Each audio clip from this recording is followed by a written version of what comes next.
Sir नमस्कार। नमस्कार sir. Sir क्या नाम है आपका? जी रामनरेश रावत। सर कहाँ से आए हैं आप? जी मैं जिला ग्वालियर, तहसील भतरवार से, मध्य प्रदेश। सर संत रामपाल जी महाराज से जुड़ने से पहले आप क्या भक्ति साधना करते थे? सर मैं संत रामपाल जी महाराज से नाम दीक्षा लेने से पहले हिंदू धर्म में जो भी प्रचलित तीज त्यौहार जो होते हैं और अन्य जैसे दुर्गा जी की पूजा, 8-9 साल तक सर जी मैंने खूब दुर्गा जी की पूजा की है। देवी को पधारना, फिर पूजन करना। और सर उससे मुझे कुछ आर्थिक या किसी प्रकार का कोई लाभ नहीं हुआ, शारीरिक कष्ट भी बढ़े। सर आपने नव दुर्गा की पूजा लगभग 8-9 साल तक की है। अन्य देवी देवताओं की पूजा आप करते थे और ये साधनाएं लगभग हर एक हिंदू धर्म के व्यक्ति करते हैं। तो सर ऐसा क्या कारण है कि इतने सारे लोग इन साधनाओं को करते हैं और आपने बताया कि इन साधनाओं को करने के बाद भी आपको कोई लाभ नहीं मिला?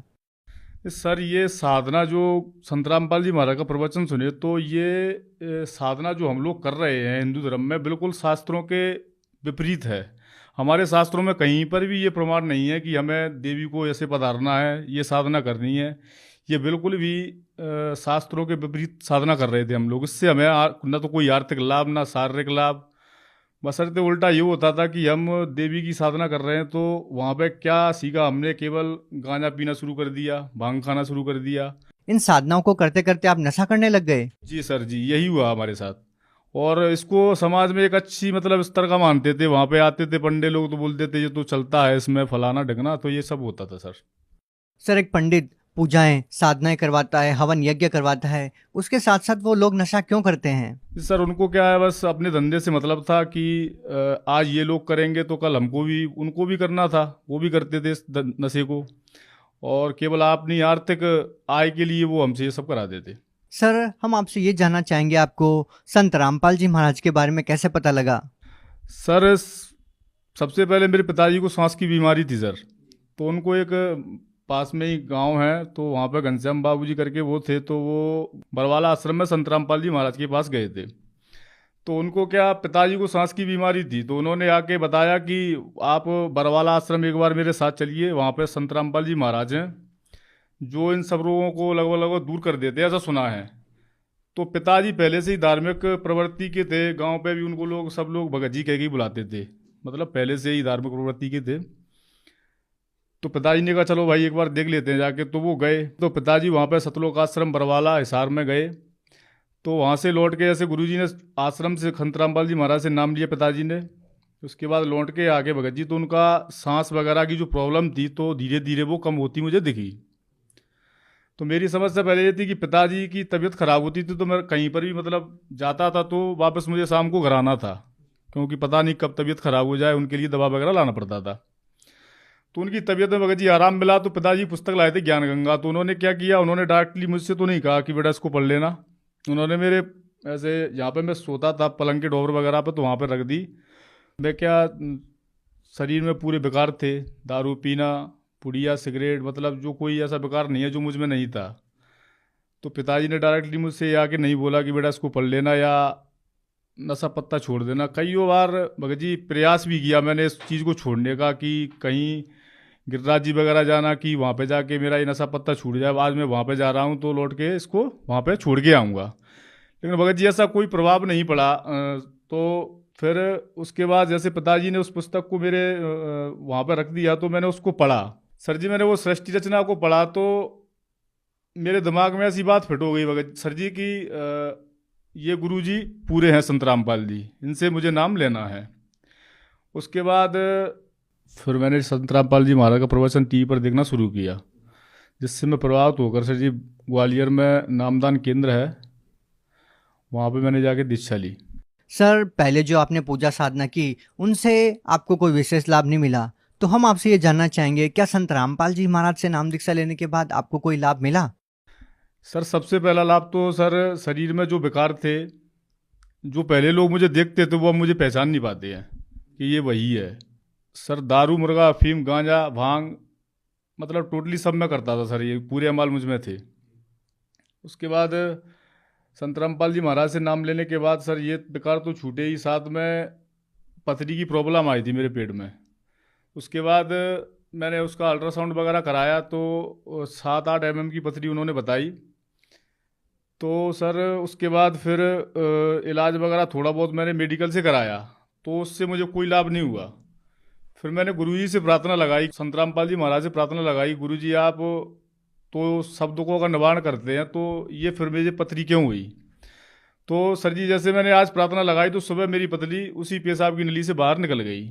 मैंने खुद उसको देखा और महसूस किया, मतलब निकली जब। उसके बाद सर जी अभी लगभग महीने भर पहले की बात है, तो दास अपना ट्रैक्टर लेके खेत पे जा रहा था, बच्चा भी मेरा छोटा वाला साथ में था। तो सर जी ट्रैक्टर रास्ते में पलट गया, इसका मैंने साथ मेरे पास वीडियो भी है, जो कुदरत में परमात्मा ने ही बनवाया था शायद इसी दिन के लिए। तो वो वीडियो बना तो भगत जी ट्रैक्टर पलटा मेरा, और बच्चा और मैं दोनों ट्रैक्टर के नीचे। तो ट्रैक्टर पलटा तो परमात्मा की याद आई भगत जी, उस समय बस संत रामपाल जी महाराज की याद आई।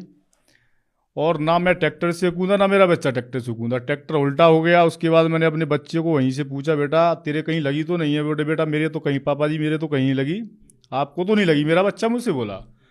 तो मैंने कहा बेटा ठीक है, इससे निकलो धीरे धीरे आराम से। तो हम दोनों उसके ट्रैक्टर के नीचे से भगत जी निकल के आए।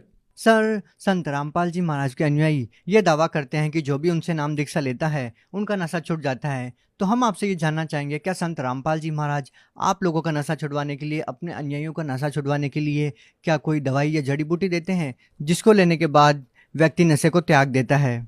नहीं, सर जी संत रामपाल जी महाराज कोई जड़ी बूटी वगैरह तो नहीं देते हैं। केवल वो शास्त्रों में, जो हमारे शास्त्रों में प्रमाणित भक्ति विधि है, जो हमारी गीता जी प्रमाणित करती हैं, हमारे धर्मशास्त्र प्रमाणित करते हैं, केवल वो शास्त्रों से प्रमाणित भक्ति विधि हमें देते हैं बस। इसके अलावा कोई जड़ी बूटी और जो सही प्रमाणित मंत्र वगैरह हैं जो वो हमको दिए जाते हैं। सर, जैसा कि आपने बताया कि आपने लगभग 8-9 साल तक नव दुर्गा की पूजा की, तो हम आपसे ये जानना चाहेंगे, जो देव देवताओं की पूजा पंडित लोग करवाते हैं और संत रामपाल जी महाराज जी से नाम दीक्षा लेते ही संत रामपाल जी महाराज जी उन देव देवताओं की भक्ति करने की एक अलग ही विधि बताते हैं, तो क्या संत रामपाल जी महाराज द्वारा बताई गई विधि सही है? नहीं सर, ऐसा कुछ नहीं है कि संत रामपाल जी बिल्कुल जो देवी देवताओं की भक्ति हम करते थे उनका संत रामपाल जी ने तरीका बदल दिया, केवल शास्त्रों के अनुसार वो साधना करा रहे हैं। सर, इतने सैकड़ों वर्षों से जो पूजा विधि चली आ रही है, संत रामपाल जी महाराज जी उसको बदलवा क्यों रहे हैं? सर जी अन्य धर्मगुरु जो हैं वो उन्होंने कभी हमें वेद शास्त्र खोल के नहीं दिखाए हैं, ना हमें ये बताया कभी कि ये पूजा इस शास्त्र में लिखी हुई है जिसके आधार से ये पूजा करा रहे हैं। इसके विपरीत संत रामपाल जी महाराज ने हमें शास्त्रों में दिखा दिखा के कि बेटा यहाँ पे ये लिखा है, इस वेद में ये लिखा है, इस शास्त्र में ये लिखा है, इस तरह से हमें भक्ति बताई है, जिससे सर जी हमें खूब आर्थिक लाभ हुए हैं। जो भक्ति हम पहले अन्य धर्मगुरुओं द्वारा बताई हुई करते थे उससे हमें लाभ तो कुछ नहीं हुआ, केवल शरीर में बेकार और सब तरह से घाटा ही घाटा हुआ है सर। सर, जो लोग आज भी देव देवताओं की पूजा करते हैं और उन पूजाओं को करते करते भी आपकी तरह उनको लाभ नहीं मिल रहा है, तो उन लोगों को आप क्या संदेश देना चाहेंगे, क्या कहना चाहेंगे? सर मैं संदेश देना चाहूँगा सर कि अगर हम किसी कार्य को करते हैं, या तो हम उस कार्य को सही से करेंगे तो हमें उसका लाभ मिलेगा। अगर उस कार्य को हमको करना नहीं आता और फिर हम उसको करेंगे तो सर उससे हमें घाटा पड़ेगा सीधा। तो हम जो साधना पहले कर रहे हैं वो साधना सही शास्त्रों के अनुसार नहीं है, जिससे हमें उसका कोई लाभ नहीं मिल रहा है। अगर हम संत रामपाल जी द्वारा बताई हुई साधना को, जो कि शास्त्रों के अनुकूल है, अगर उससे हम भक्ति करेंगे तो हमें लाभ मिलेगा ही मिलेगा। ये 100% प्रमाणित है। अगर वो आपकी तरह संत रामपाल जी महाराज जी से लाभ चाहते हैं तो वो संत रामपाल जी महाराज से नाम दीक्षा कैसे ले सकते हैं? सर संत रामपाल जी महाराज के कईयों चैनलों पर प्रवचन आते हैं, जिसमें नीचे नंबर दिए जाते हैं आश्रम के, वहाँ से आप संपर्क करके किसी भी नज़दीकी नामदान सेंटर का पता लगा सकते हैं और वहाँ पे जाके नामदान ले सकते हैं। अभी गुरुजी ने, संत रामपाल जी महाराज ने ऑनलाइन नामदान की व्यवस्था भी की रखी है, जो घर बैठे आपको मिल सकती है। जी, बहुत बहुत धन्यवाद। सत